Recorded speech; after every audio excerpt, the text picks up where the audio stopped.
Welcome to Sandbox FOMO5 from Bureau Happold. Each week we pick short snippets from our most recent episode for your listening pleasure. These quick listens could be valuable insights, thought-provoking elements, or even practical advice that will no doubt enrich your life and knowledge. Sandbox brings together curious individuals interested in a specific topic to discuss, dissect, and interrogate it. The style is conversational, with experts from Bureau Happold and invited external guests who will add another angle to the narrative. Listeners are encouraged to gather around our podcast so that we can explore the latest advances in various fields and expand our collective horizons. Sometimes we'll tackle a subject head-on, sometimes a sideways view, but always with curiosity, expertise, and who knows, maybe even a dash of humour. Absolute classic example of what I just talked about, of people not understanding how it can make a difference. If you're on a high stool, you're not gravitationally comfortable. Your centre of gravity is a metre higher than it would be in a chair. And I say it advisedly in comedies, especially, where you want the audience to be slightly uncomfortable. Not literally, oh, ow, this isn't, but they have to be engaged. They're sort of sat for. If your shoulder is touching the shoulder of someone next to you, and a laugh starts. It's what I said about, great venues where the laughter goes around the room because it's infectious. If you're playing to 15 people dotted around a 200-seater venue, I mean, obviously the laughs aren't going to be as big as when it's sold out, but the difference in the way a laugh can roll when it's a sort of holistic experience between the entire audience. So, Becky, there's an awful lot. Alistair there is talking an awful lot about the psychology of an audience, I suppose, of the visitor's experience. And we're going to talk about this in more depth in a bit about the psychology. But when people are going into a venue and they're moving around and we want them to move around in that optimal way, what are the problems with venues like museums, like galleries? Because I imagine they're usually older buildings, possibly a little bit labyrinthine, multiple levels. What are your thoughts on that? Yeah, spot on. With older buildings, we often have challenges with navigation and wayfinding, also bottlenecks and level changes, as you've just said. We can use that to our advantage sometimes. So for people who want a more exploratory experience, that can be great. For people who just want to seek out like the star attractions, so the Mona Lisa at the Louvre or the Rosetta Stone in the British Museum or Tippy the Dinosaur at Natural History Museum, you can use. Those people are going there because they already know they want to see that star attraction. So you can use that to draw them through different parts of the museum potentially and increase footfall to other spaces that they may not have planned to visit. It can work to our advantage in some cases.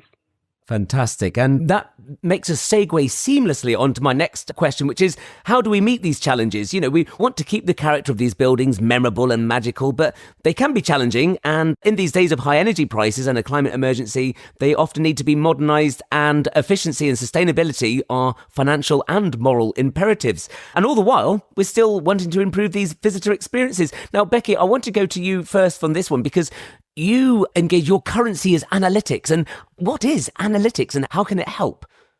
So what we try to do is look at how people move through a new space, align that with other measures. So it's not just the footfall. It's like, how do we measure their visitor experience? So we might look at what they're saying on TripAdvisor or social media, what are the most common themes that come up that people are mentioning online, and use that to try and inform, where we might need to see improvements. The other metric would be how much revenue is being generated as a, bottom line. So often one of the challenges we see in old sort of theatres and concert halls is, to be blunt, not enough toilets. So I'm sure lots of the ladies listening will be familiar with queuing up at the interval for a long time and maybe missing your spot in the bar. So a lot of my time is spent trying to convince clients and architects that we need to put more toilets in, not fewer, so that people can spend more time spending their money at the bar. And also, psychology is something that you're bringing into the thinking around these buildings as well.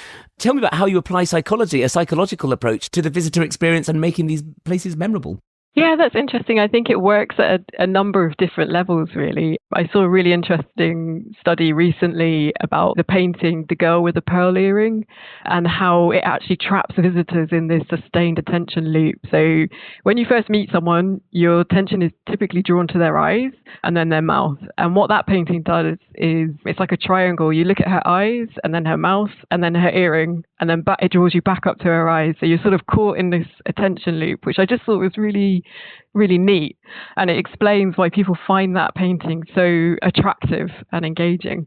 But that's really at a very, micro level at one particular artwork. But I think, you zoom out and your psychology is influencing how you move through the space at all levels. So, whether or not you decide to go to the museum or the theatre in the first place might be influenced by your own motivations or what you've read online and so on, or what the content is there.